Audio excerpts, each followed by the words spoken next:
"When will they be here?" asked Ramona Quimby, who was supposed to be dusting the living room, but instead was twirling around trying to make herself dizzy. She was much too excited to dust. "In half an hour," cried her mother from the kitchen, where she and Ramona's big sister Beatrice were opening and closing the refrigerator and oven doors, bumping into one another, forgetting where they had laid the pot holders, finding them, and losing the measuring spoons. The Quimbys were about to entertain their neighbors at a New Year's Day brunch to celebrate Mr. Quimby's finding a job at the ShopRite market after being out of work for several months. Ramona liked the word brunch, half breakfast and half lunch, and secretly felt the family had cheated because they had eaten their real breakfast earlier. But they needed their strength to get ready for the party. "And Ramona," said Mrs. Quimby as she hastily laid out silverware on the dining room table, "be nice to Willa Jean, won't you? Try to keep her out of everyone's hair." "Ramona, watch what you're doing," said Mr. Quimby, who was laying a fire in the fireplace. "You almost knocked over the lamp." Ramona stopped twirling, staggered from dizziness, and made a face. Willa Jean, the messy little sister of her friend Howie Kemp, was always sticky, crummy, into everything, and always had to have her own way. "And behave yourself," said Mr. Quimby. "Willa Jean is company." "Not my company," thought Ramona, who saw quite enough of Willa Jean when she played at Howie's house. "If Howie can't come to the brunch because he has a cold, why can't Willa Jean stay home with her grandmother, too?" Ramona asked. "I really don't know," said Ramona's mother. "That isn't the way things worked out. When the Kemps asked if they could bring Willa Jean, I could hardly say no." "I could," thought Ramona, deciding that since Willa Jean, welcome or not, was coming to the brunch, she had better prepare to defend her possessions. She went to her room, where she swept her best crayons and drawing paper into a drawer and covered them with her pajamas. Her Christmas roller skates and favorite toys, battered stuffed animals that she rarely played with but still loved, went into the corner of her closet. Then she hid them under her bathrobe and shut the door tight. But what could she find to amuse Willa Jean? If Willa Jean did not have something to play with, she would run tattling to the grown-ups. "Ramona hid her toys!" Ramona laid a stuffed snake on her bed, then doubted if even Willa Jean could love a stuffed snake. What Ramona needed was a present for Willa Jean. A present wrapped and tied with a good hard knot. A present that would take a long time to unwrap. Next to receiving presents, Ramona liked to give presents, and if she gave Willa Jean a present today, she would not only have the fun of giving, but of knowing the grown-ups would think, "Isn't Ramona kind? Isn't she generous to give Willa Jean a present? And so soon after Christmas, too." They would look at Ramona in her new red and green plaid slacks and red turtleneck sweater and say, "Ramona is one of Santa's helpers, a regular little Christmas elf." Ramona smiled at herself in the mirror and was pleased. Two of her most important teeth were only halfway in, which made her look like a jack-o'-lantern, but she didn't mind. If she had grown-up teeth, the rest of her face would catch up someday. Over her shoulder, she saw reflected in the mirror a half-empty box of Kleenex on the floor beside her bed. Kleenex! That was the answer to a present for Willa Jean. She ran into the kitchen, where Beezus was beating muffin batter while her father fried sausages, and her mother struggled to mold a large gelatin salad onto a plate covered with lettuce. "A present is a good idea," agreed Mrs. Quimby when Ramona asked permission, "but a box of Kleenex doesn't seem like much of a present." She shook the mold. The salad refused to slide out. Her face was flushed, and she glanced at the clock on the stove. Ramona was insistent. "Willa Jean would like it. I know she would." There was no time for explaining what Willa Jean was to do with the Kleenex. Mrs. Quimby was having her problems with the stubborn salad. "All right," she consented. "There's an extra box in the bathroom cupboard." The salad slid slowly from the mold and rested, green and shimmering, on the lettuce. By the time Ramona had wrapped a large box of Kleenex in leftover Christmas paper, the guests had begun to arrive. First came the Hugginses and the McCarthys, and little Mrs. Swink in a bright green pantsuit. Umbrellas were leaned outside the front door, coats taken into the bedroom, and the usual grown-up remarks exchanged. "Happy New Year! Good to see you! We thought we would have to swim over, it's raining so hard. Do you think this rain will ever stop? Who says it's raining? This is good old Oregon sunshine." Ramona felt that she had heard that joke 1,000,000 times, and she was only in the second grade. Then Mr. Huggins said to Ramona's father, "Congratulations, I hear you have a new job." "That's right," said Mr. Quimby. "Starts tomorrow." "Great," said Mr. Huggins, and Ramona silently agreed. Having a father without a job had been hard on the whole family.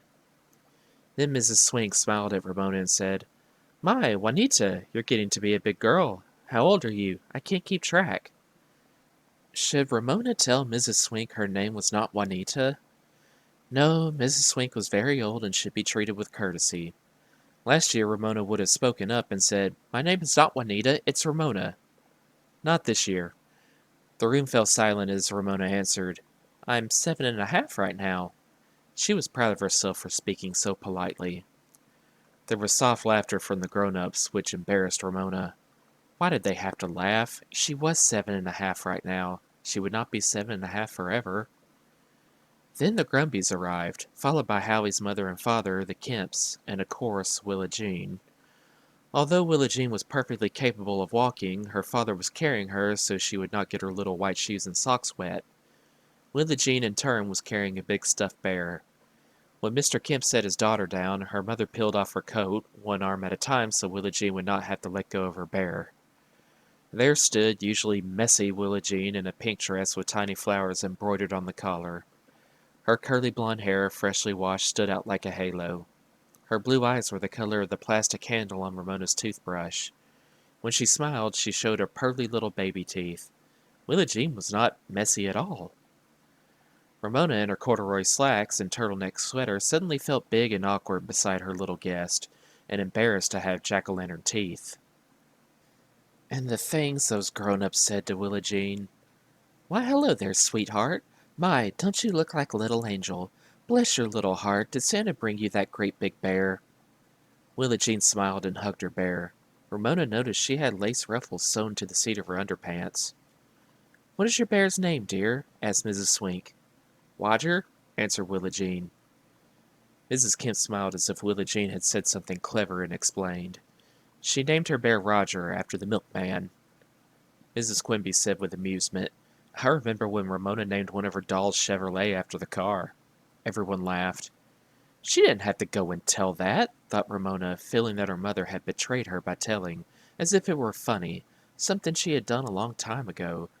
She still thought Chevrolet was a beautiful name, even though she was old enough to know that dolls were not usually named after cars. "See my bear?" Willa Jean held Roger up for Ramona to admire. Because everyone was watching, Ramona said politely, "He's a nice bear." And he was a nice bear. The nicest bear Ramona had ever seen. He was big and soft with a kindly look on his furry face, and, this was the best part, each of his 4 big paws had 5 furry toes. You could count them, 5 on each paw. Even though Ramona felt she should be outgrowing bears, she longed to hold that bear, to put her arms around him, hug him close and love him. "Would you like for me to hold the bear for you?" she asked. "No," said Willa Jean. "Ramona," whispered Mrs. Quimby, "take Willa Jean to the kitchen and sit her at the table so she won't spill orange juice on the carpet." Ramona gave her mother a balky look, which was returned with her mother's "you do it or you'll catch it" look. Mrs. Quimby was not at her best when about to serve a meal to a living room full of guests. In the kitchen, Willa Jean set Roger carefully on the chair before she climbed up beside him, displaying her ruffled underpants, and grasped her orange juice with both hands, dribbling some down the front of her fresh pink dress. Mrs. Quimby, assisted by Beezus, set out a platter of scrambled eggs and another of bacon and sausage beside the gelatin salad. Hastily, she snatched 2 small plates from the cupboard and dished out 2 servings of brunch, which she set in front of Ramona and Willa Jean. Beezus, acting like a grown-up, filled a basket with muffins and carried it into the dining room. Guests took place from the stack at the end of the table and began to serve themselves. Ramona scowled. If Beezus got to eat in the living room with the grown-ups, why couldn't she? She was no baby. She would not spill. "Be a good girl," whispered Mrs. Quimby, who had forgotten the marmalade. "I'm trying," thought Ramona, but her mother was too flurried to notice her efforts. Willa Jean took 1 bite of scrambled eggs and then went to work, patting the rest flat on her plate with the back of her spoon. Ramona watched her charge give her egg a final pat with the back of her spoon, pick up her bear, and trot off to the living room, leaving Ramona alone to nibble a muffin, think, and look at her artwork, arithmetic papers, and some cartoons her father had drawn, which had been taped to the refrigerator door for the family to admire. Nobody missed Ramona, all alone out there in the kitchen. Conversation from the living room was boring, all about high prices and who would be the next president, with no mention of children or anything interesting until someone said, "Oops, careful, Willa Jean." Then Mrs. Kemp said, "No, no, Willa Jean, mustn't put your fingers inside Mr. Grumby's marmalade. It's sticky." Mrs. Quimby slipped into the kitchen to see if the coffee was ready. "Ramona, it's time to take Willa Jean to your room and give her your present," she whispered. "I changed my mind," said Ramona. Mr. Quimby, refilling the muffin basket, overheard. "Do as your mother says," he ordered in a whisper, "so that kid will give us a little peace." Ramona considered. Should she make a fuss? What would a fuss accomplish, though? On the other hand, if she gave Willa Jean her present, maybe she would have a chance to hold that lovable bear for a while. Okay, Ramona agreed without enthusiasm. Mrs. Quimby followed Ramona into the living room. "Willa Jean," she said, "Ramona has a present for you. In her room." Willa Jean's attention was caught. "Go with Ramona," Mrs. Quimby said firmly. Willa Jean, still clutching her bear, went. "Here." Ramona thrust the package at Willa Jean, and when her guest set her bear on the bed, Ramona started to pick him up. Willa Jean dropped the package. "Roger's my bear," she said, and ran off to the living room with him. In a moment, she returned bearless to pull and yank and tear the wrapping from the package. "That's not a present." Willa Jean looked cross. "That's Kleenex." "But it's your very own," said Ramona. "Sit down and I'll show you what to do." She broke the perforation in the top of the box and pulled out one pink sheet, then another. "See, you can sit here and pull out all you want because it's your very own. You can pull out the whole box if you want." She did not bother telling Willa Jean that she had always wanted to pull out a whole box of Kleenex, one sheet after another. Willa Jean looked interested. Slowly she pulled out one sheet, then a second, and another, and another. She began to pull faster. Soon she was pulling out sheet after sheet and having such a good time that Ramona wanted to join the fun. "It's mine," said Willa Jean when Ramona reached for a tissue. Willa Jean got to her feet and, pulling and flinging, ran down the hall to the living room. Ramona followed. "See me," Willa Jean ordered the grown-ups as she ran around, pulling and flinging Kleenex all over the room. Guests grabbed their coffee mugs and held them high for safety. "No, no, Willa Jean," said Mrs. Kemp. "Mrs. Quimby won't like you wasting her Kleenex." "It's mine!" Willa Jean was carried away by the joy of wasting Kleenex and being the center of attention at the same time. "Ramona gave it to me." Ramona looked around for the bear, which was sitting on Mr. Grumby's lap. "Would you like me to hold Roger?" Ramona asked, careful not to say Wodger. "No," the bear's owner saw through Ramona's scheme. "Wodger wants to sit there." Mr. Grumby did not look particularly pleased. Willa Jean's parents made no effort to stop her daughter's spree of pull and fling. Ramona watched, feeling much older than she had earlier in the day. She also felt awkward while Beezus moved around the living room, dodging Willa Jean and pouring coffee as if she were a grown-up herself. At first, guests were amused by Willa Jean, but amusement faded as coffee mugs had to be rescued every time Willa Jean passed by. Pink Kleenex littered the room. Ramona heard Mr. Huggins whisper, "How much Kleenex in a box anyway?" Mrs. McCarthy answered, 250 sheets. "That's a lot," said Mr. Huggins. When Willa Jean came to her last piece of Kleenex, she climbed on the couch and carefully laid it on Mr. Grumby's bald head. "Now you have a hat," she said. Conversation died, and the party died too. No one called Willa Jean an angel now or blessed her little heart. The Grumbies were the first to leave. Mr. Grumby handed the bear to Willa Jean's mother as Willa Jean filled her arms with pink tissues and tossed them into the air. "Whee!" she cried, and scooped up another armful. "Whee!" Their departures seemed to be a signal for everyone to leave. "Don't you want to take the Kleenex with you?" Mrs. Quimby asked Willa Jean's mother. "We can put it in a bag." "That's all right. Willa Jean has had her fun." Mrs. Kemp was helping Willa Jean into her coat.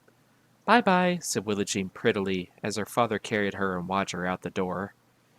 Other guests were telling Mr. and Mrs. Quimby how much they had enjoyed the brunch. Beezus was standing beside them as if it had been her party too. Mrs. McCarthy smiled. "I can see you are your mother's girl," she said. "I couldn't get along without her," Mrs. Quimby replied generously. "Goodbye, Juanita," said little Mrs. Swink. Goodbye, Mrs. Swink, answered Ramona, polite to the end. She tossed an armful of Kleenex into the air so that her mother might notice her, too. Somehow tossing someone else's pulled-out Kleenex was not much fun, and Mrs. Quimby was so busy saying goodbye to the other guests that she did not pay attention. At last the door was closed, and from the porch where the neighbors were opening umbrellas, Ramona's sharp ears caught her name. Willa Jean certainly reminds me of Ramona when she was Willa Jean's age, someone said. And somebody else answered, She's Ramona all over again, all right. Ramona was filled with indignation. Willa Jean is not me all over again, she thought fiercely. I was never such a pest. Whew, said Mr. Quimby. That's over. What's the matter with those people letting the kids show off like that? Too much grandmother, I suppose, answered Mrs. Quimby. Or maybe it's easier for them to ignore her behavior. Come on, let's all pitch in and clean up the place, said Mr. Quimby. Ramona, you find a bag and pick up all the Kleenex. Kleenex is made of trees, said Beezus, already helping her mother collect coffee mugs from the living room. We shouldn't waste it. Lately, Beezus had become a friend of trees. Put the bag of Kleenex in the cupboard in the bathroom, said Mrs. Quimby, and let's all remember to use it. That's kind of disgusting. I was never as awful as Willa Jean, Ramona told herself as she went to work collecting 250 pieces of scattered pink Kleenex. I just know I wasn't. She followed the trail of Kleenex back to her bedroom, and when the 250th piece was stuffed into the bag, she leaned against her dresser to study herself in the mirror. How come nobody ever calls me my mother's girl, Ramona thought. How come Mother never says she couldn't get along without me?